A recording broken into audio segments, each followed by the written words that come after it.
হিম বাংলাদেশ জাতীয়তাবাদী যুবদল শেরপুর উপজেলা শাখার উদ্যোগে এবং বাংলাদেশ জাতীয়তাবাদী যুবদল শেরপুর উপজেলা শাখার সম্মানিত সদস্য বড় ভাই মেহেদী হাসান লিটনের নেতৃত্বে আপনারা দেখতে পাচ্ছেন আমাদের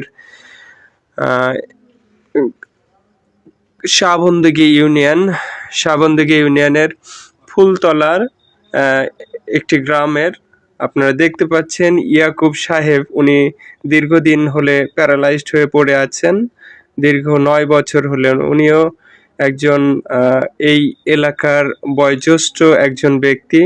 ওনার অসুস্থতা দেখে বাংলাদেশ জাতীয়তাবাদী যুবদল শেরপুর উপজেলা শাখার সামান্য পরিমাণ অর্থ আমাদের শাহবন্দী ইউনিয়ন শাখার নেতৃবৃন্দর হাতে উপজেলা কমিটি পাঠিয়েছেন।